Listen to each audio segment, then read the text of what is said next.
Monitor ini udah sering banget kalian request di kolom komentar GDID SPC SM27 HD versi paling baru monitor gaming 165 Hz 27 inch termurah di Indonesia.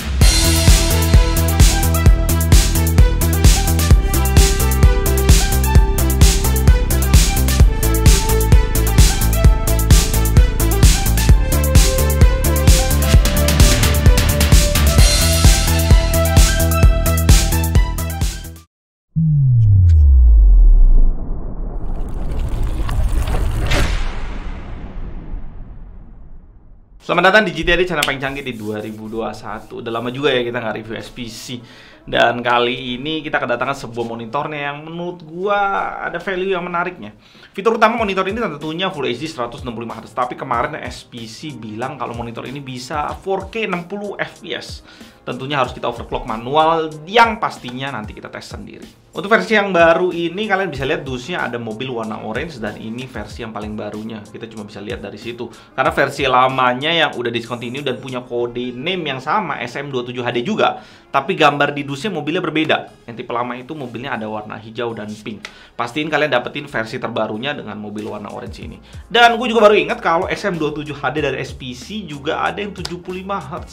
Pastiin kalian pilih monitor yang tepat. Gue cukup bingung sih kenapa SPC kasih nama yang sama, nggak dibedain gitu ya buat setiap tipe monitornya biar lebih gampang orang milihnya.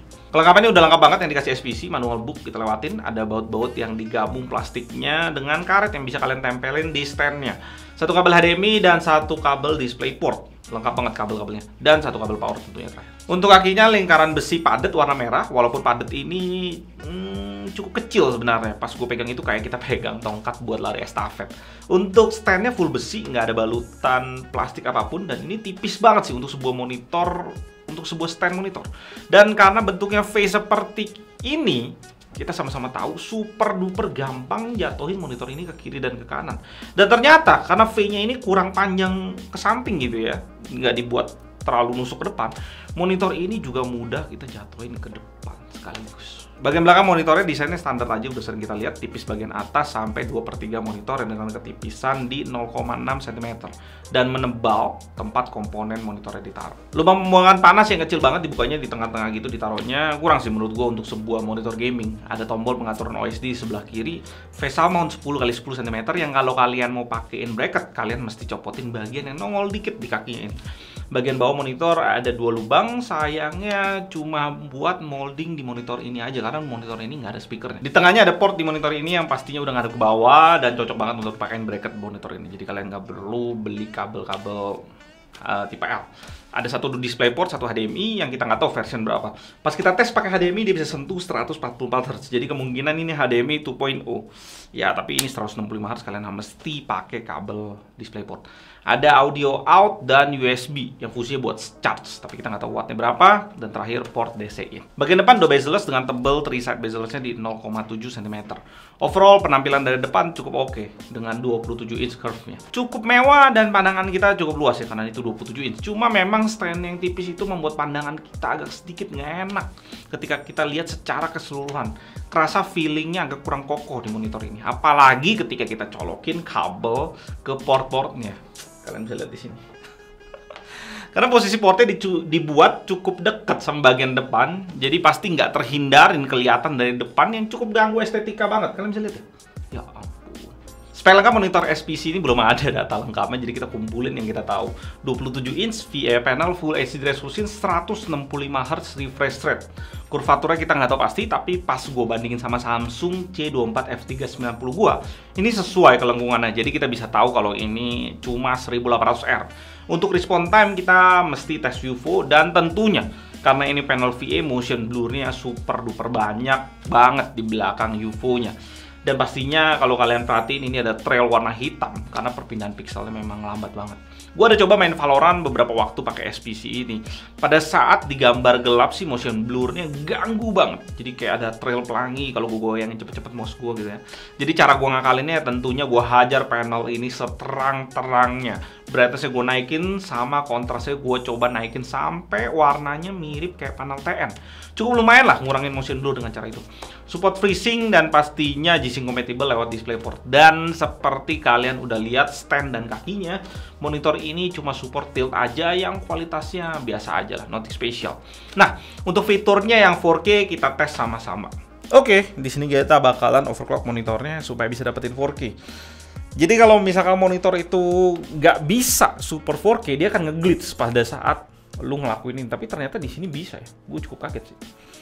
Cara pertama-tama gue pakai Nvidia di sini. Kalian nyalain Nvidia Control Panel ke Change Resolution, ya. Di sini kan kalian bisa pilih nih 144. Ini kebetulan gue pakai HDMI ya. Nah di sini kalian bisa, bentar gue apply dulu. Habis itu gue mau customize. Ya, customize kalian bisa pilih Create Custom Resolution.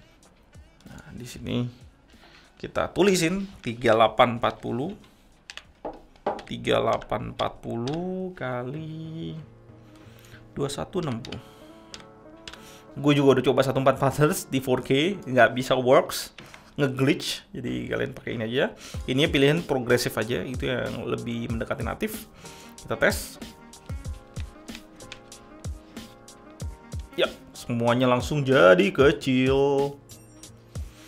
Bentar, dia ngebug dulu, dia masih nyimpen dulu. Kita okein dan kita ganti di sini. Kita apply.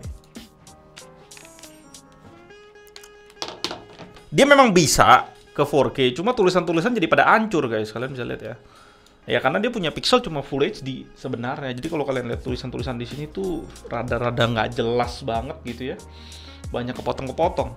Jadi sebenarnya apa yang dia lakukan itu sebenarnya menurut gua ya, itu lebih ke arah kayak di sini nih guys.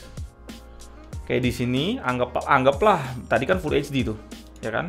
Anggap di sini jadi dikecilin. Nah, di sini lu lihat deh 125%-nya duanya kepotong gitu. Duanya kayak aneh gitu. Tapi cukup works ternyata.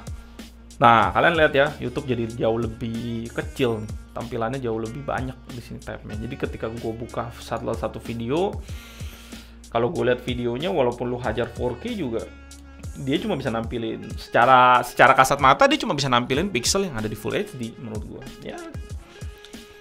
Menurut gue worth it juga untuk meja kerja sih sebenarnya.